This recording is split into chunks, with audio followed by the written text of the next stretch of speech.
In Isaiah chapter 1, when he says in verse 13, "Bring your worthless offerings no more, your incense is detestable to me. New moons, Sabbaths, and convocations. I cannot endure iniquity in a solemn assembly." What's the iniquity that he can't endure during their solemn assembly?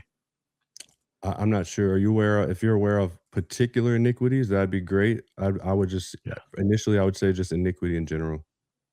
Well, he goes on to say it's in verse 16 and 17 that you already read, right? They're not doing justice. They're oppressing the poor.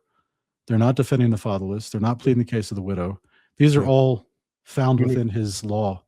Yeah, like I said, they're universal moral norms, which are also reflected in the law of Moses. I'm not denying that. Okay, where in Isaiah chapter Don't 1? steal, don't commit adultery, don't murder.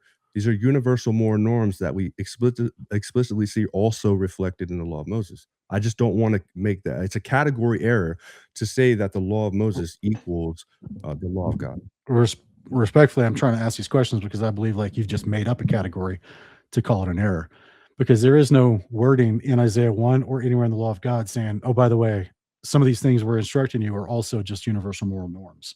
Got two flavors. I think today I'm gonna go with this one. This one helps with restlessness, nervous disorders, asthma, digestion, high blood pressure, insomnia, pain, GI discomfort. I'm so excited. It is for inflammation, anxiety, high blood sugar. Actually, I'm gonna do this one instead. Anxiety. So cute, because this one says our tree of life blend, and this one's our relaxing Sabbath rest blend. It's all godly. Prayer for healing for me, please, in my ear, and this bird to please be quiet.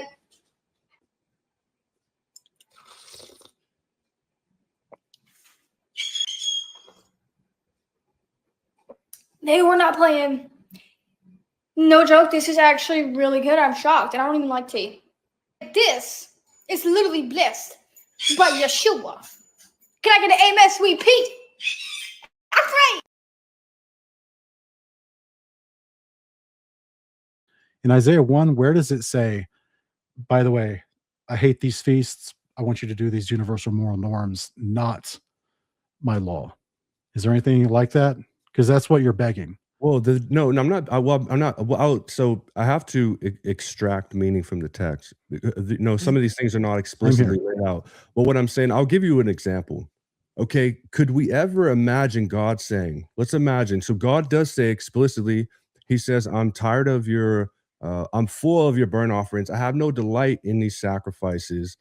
Don't bring your worthless offerings. I can't endure your new moons, your Sabbaths, and all these things, right? Okay, Could why we though? ever could we ever imagine God saying, "You know what, Israelites? I'm so sick of you not committing adultery. I'm so sick of you Okay, not murdering." No, because they're categorically different. And he says, "I'm tired of those. You're missing the point. You're supposed to be doing the universal moral norms, and okay, you're thank not." you. Thank you for your answer. So in the days of Isaiah, do you realize that he had an overlap in his life with Hezekiah? Sure. Okay.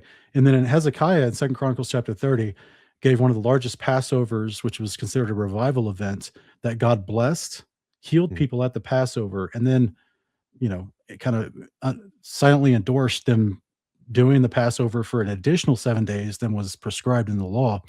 There was It's considered a time of joy and festival that Yahweh blessed, and it was blessed by Yahweh. So why would in Isaiah chapter 1, same lifespan as Hezekiah, why would Yahweh be telling him, "I hate your festivals, new moon, Sabbaths, and convocations," of which Passover is one of those, and then bless it in Hezekiah's Passover? God What's the difference ordained between the 2? well, God ordained it for a specific purpose. The purpose was good. But what he got tired of is them doing all of these rituals and not conforming to the universal moral norms. Are the rituals he said was good that he instructed them for, is it possible in verse 13, Isaiah 113, that he doesn't like their offerings and holy convocations because of the iniquity that they bring into the assembly when they do it? Yeah, I agree with that. Yep. So then in Hezekiah's Passover, there's no iniquity, and therefore it's blessed Yeah, and like joyous I'm saying, occasion? it's not inherently wrong. I love the principle of the Sabbath. I'm not saying it's wrong. It's not sinful. It's not detestable to God, obviously, but it's all about intention. So if the iniquity is not tampering the intention's pure, it's a blessed occasion, and it's both scenarios are still prescribed, right, by God? Yeah. So it's still prescribed whether they do it with iniquity or whether they do it with proper heart, with the circumcised heart to God, Jeremiah 4:4.